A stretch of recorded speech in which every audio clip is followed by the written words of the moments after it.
Hello and good morning, grade 7 with you, Mr. Samir Awad, and today we are going to start the part 2 of air pressure, talking about the air pressure and some properties of the air that we get it before as mass density and air pressure.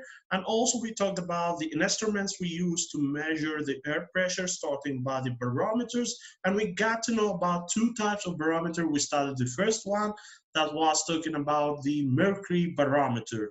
And also we talked about the measuring units for the air pressure that was like the inch and also the mercury milli bars.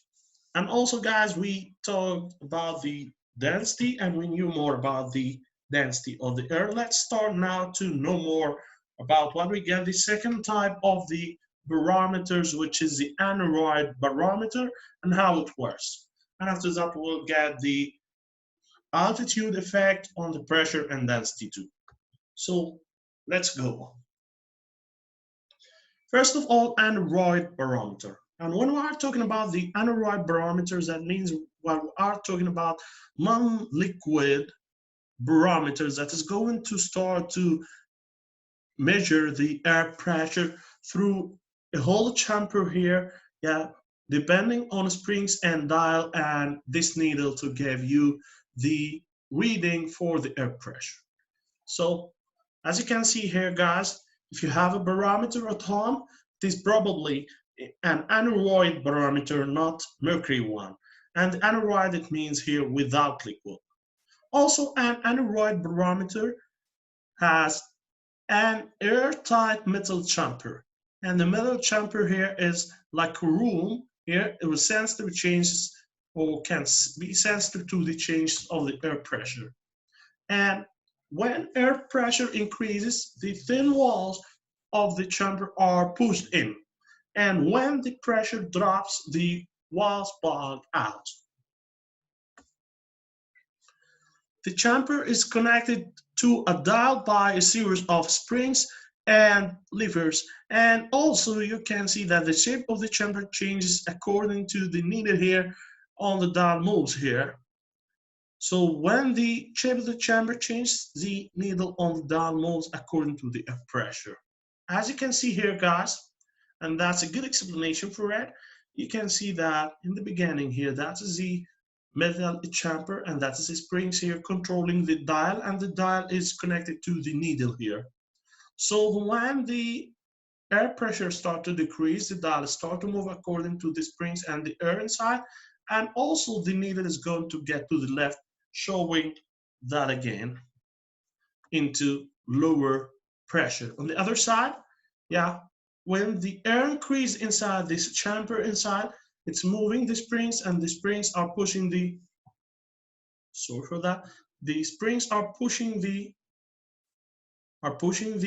needle to move the dial here, and the needle is going to move to the right, means that there is increase or an increase in the air pressure. If we get back again, guys, I'm sorry for that. Yeah, here you can see in the beginning that the aneroid barometer is getting to get falling in the air pressure when the needle is going to be to the left. And when the needle is going to be to the right, that means that the pressure or the air pressure is rising or increasing. And that's what we get here, guys.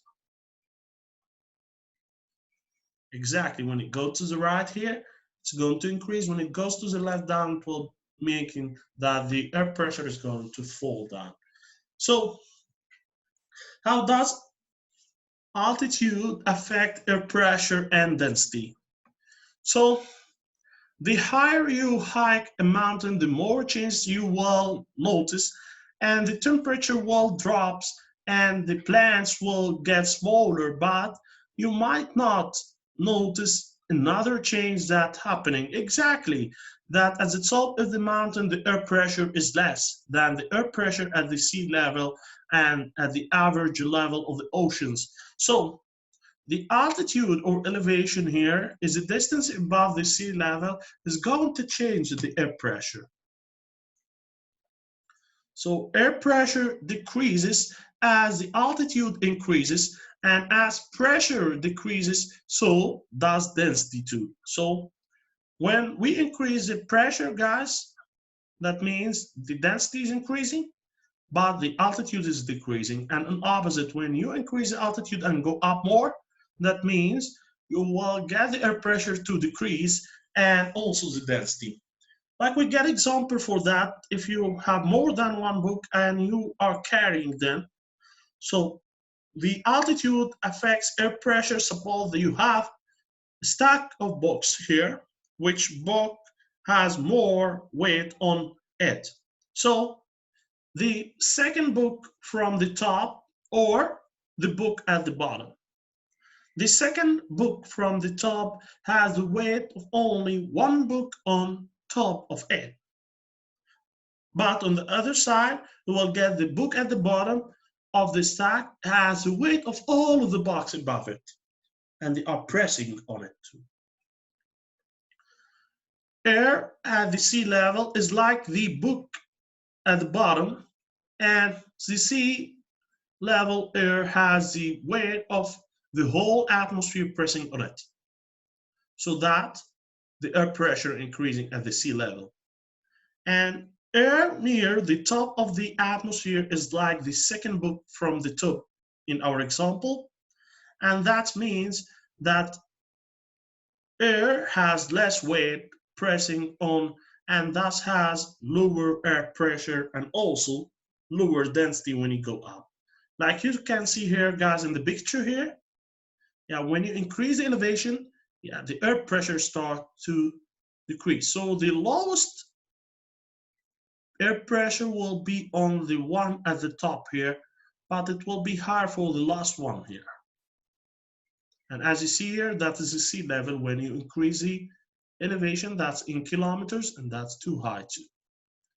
And that's what we see here. The density, the air particles are going to be more here down, but when you get up, they are start to decrease one by one up till you get the maximum elevation of the mountain itself or the top of the mountain.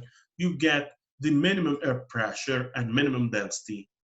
So once you increase the elevation by hiking here, you will get less air pressure and less air density.